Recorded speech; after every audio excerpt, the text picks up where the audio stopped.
Hey, St. Paul's. We are here to talk to you about small groups. When I think about St. Paul's, I think about being grace-filled, being generous, and growing. And when I think about growing, I think about Sunday mornings, which are essential to us. But probably the greatest indication of growth that we have here at St. Paul's is what happens in our small groups. People gathering each week to do life together, to care for each other, to be discipled together, and to welcome.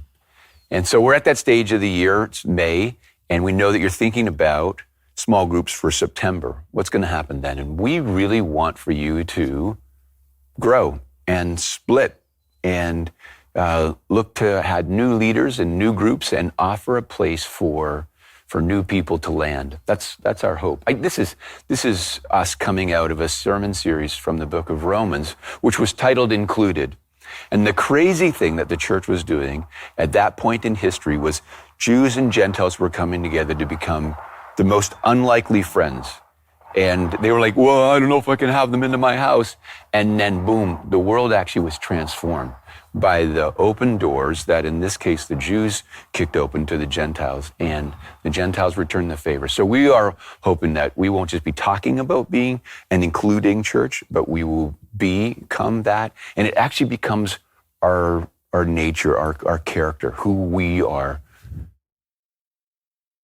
So really practically, there are a couple of ways that we hope that you'll consider to make space for new people to join our small groups. One is just to open up your existing small group so that new people can join in, so you make it a little bit bigger. Another way that we hope you'll consider is by what we call multiplying your small group. So this is when a few of you from your small group, you become a seed for a new small group, and the rest of you do the same, become a seed for a new small group. And that is just a great way to grow and make space for new people. We have a few questions that people raise around this. One is, why don't we just find new leaders for these new small groups that are needed? And the challenge there is that we actually want our leaders to have had the experience of participating in a small group. So we want them to be familiar with small groups, which means our leaders do need to come from our existing small group. So that's why multiplying is really a great strategy. The other question we have often is, my small group is really important to me. We've gone so deep. It's a safe space for me to share. We've been through so much together.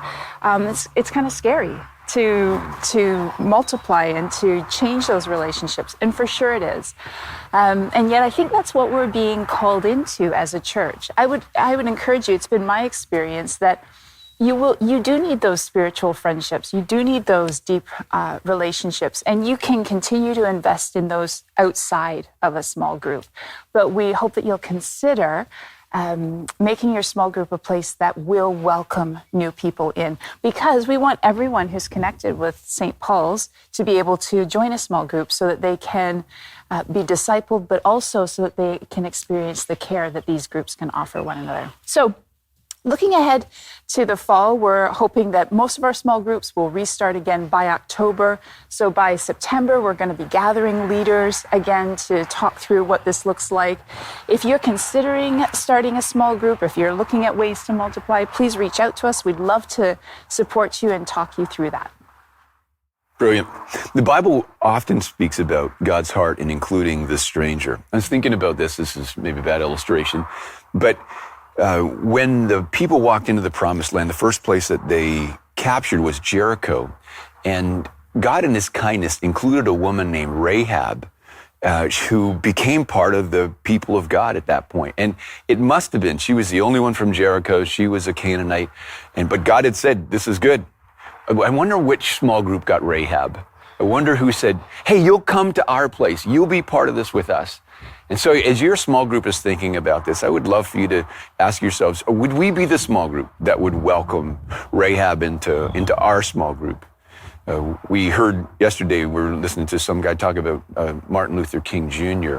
And King was talking about the story of not the prodigal son, but of the Good Samaritan. And he was asking this question, what happens to the victim? What happens to the victim if nobody stops? It's pretty clear. The victim will die. But he says, what happens to the people who don't stop? What kind of people do we become if we're the ones that skirt around the stranger, the person in need? What do we become if we aren't the ones who welcome the stranger? And I mean, that's a bit of a terror, fear, hopefully not a manipulation tactic, but I just want to invite us to continue to be this people of God who are grace-filled and generous and growing by welcoming the stranger. So kick the doors open. St. Paul's rise into this. We're looking forward to a new year in ministry and for the plans that are being put in place now for small groups that will kick off in September. God bless all of you.